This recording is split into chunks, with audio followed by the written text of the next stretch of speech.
Values conflict, using neuro-linguistic programming to overcome conflict. We all face conflict in our lives. And let's face it, for most of us, conflict is stressful.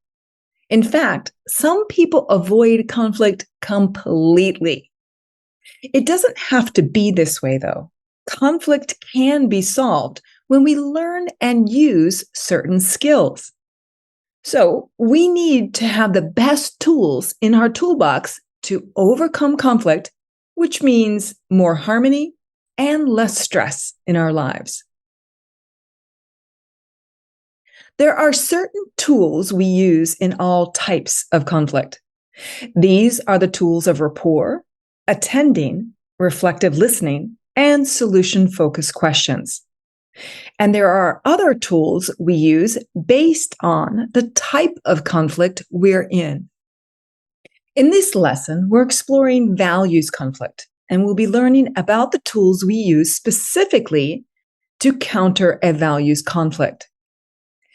We'll learn what values conflict is, as well as why it's so important to use our skills to overcome a values conflict.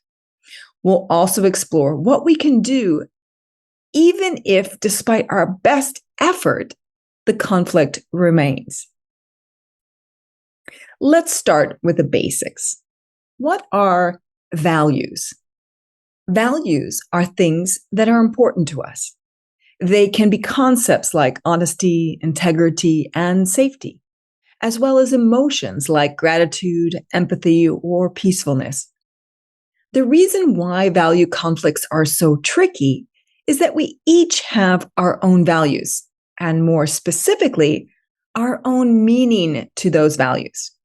For example, my husband and I have the same value of safety when it comes to riding our motorcycles. The meaning of safety to me is that I don't ever feel that I'm in danger when I'm riding my motorcycle. For my husband, safety means that we arrived at our destination and we didn't need to visit a hospital. We have the same value of safety, but our criteria, the measurement that we use for that value, is vastly different. Value conflicts arise because we have different values. One person values safety and the other person values taking risks.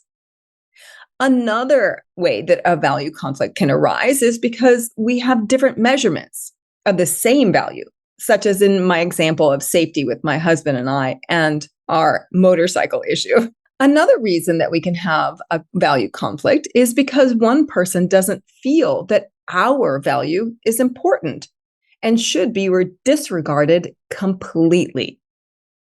And we need to resolve these value conflicts because value conflicts don't go away by themselves. They really don't. You need to confront these conflicts with the skills you'll learn in this session. Another reason is because it's a lot of stress on our minds when we are in a constant state of conflict with another person.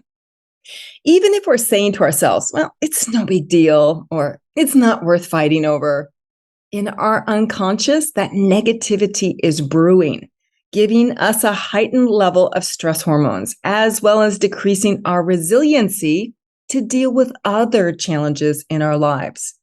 And another great reason to resolve conflicts is because lots of value conflicts can be resolved. You don't have to live with them or suffer silently. And you don't have to fear a massive argument either. Let's learn to use our skills to change these value conflicts into something new, refreshing, and something that gives us the sense of ease. There are these steps that we're going to go through to use in our resolution to our values conflict. First, we're going to look for shared values. This means we're going to look for other areas of our lives where there isn't a conflict and that we agree upon with this other person.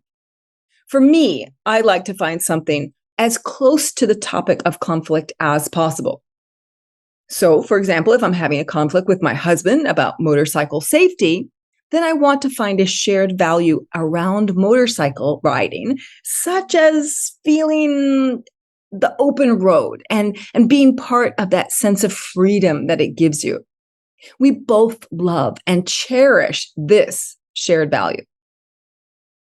Now, if you have a conflict around your children's use of their phones, for example, and your spouse values something different than you might want to find a shared value that is related to your children, which you can agree upon. This might be the importance of quality education, exercise, movement, or it might be something like nutritional values, the value of studying, something like this. Next, we want to model the behavior we wish to see. Normally, this is a big slap in the face for people. Yes, you need to have a tidy car, a tidy room, a tidy kitchen or office if you expect your children to value cleaning their room for themselves. What we want to avoid is telling the other person to do something or believe something that we don't actually exhibit ourselves. So when a client of mine came and said to me that she wanted to influence her daughter with the value of exercise, I asked her, when was the last time you went to the gym or went on a run? When she said she doesn't do either, that's where we started. Lastly, we need to be able to influence or consult the other person. This involves making sure we know all the facts, getting hired by the other person so that they listen to us, sharing our opinions with them, reflecting their thoughts, as well as not hounding them over and over about the same thing.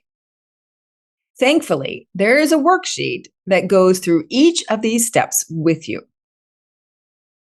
The first step of the worksheet is to discover for yourself the qualities of a really good influencer. This means you need to think about someone who has influenced you in your life and what characteristics they possessed that allowed you to be influenced by them. Was it the way they talked? Was it how they said what they said? Was it what they said? Was it their daily behavior? What specifically occurred that allowed this person to change your behavior in some way? In the worksheet, I've given you some space to write your thoughts about what makes an excellent influencer. Then, the worksheet takes you through the process of resolution. First, by identifying the person and the behavior or value you want to change, then identifying the shared value. Next, you'll describe how you model the value yourself by documenting the behaviors you have that demonstrate that value. Next, you're going to craft your message to the person about the conflict. We do this on paper to prepare ourselves with what to say and how to say it. By practicing our statement, we can get comfortable with it and therefore turn our attention to other parts of the conversation that may seem harder for us. If you need help with this section, it's best to contact your coach, as this is a really crucial part of our conflict resolution. Next, we're going to do our fact check. Again, we do this before ever saying anything to the person because we want to make sure we have all the facts.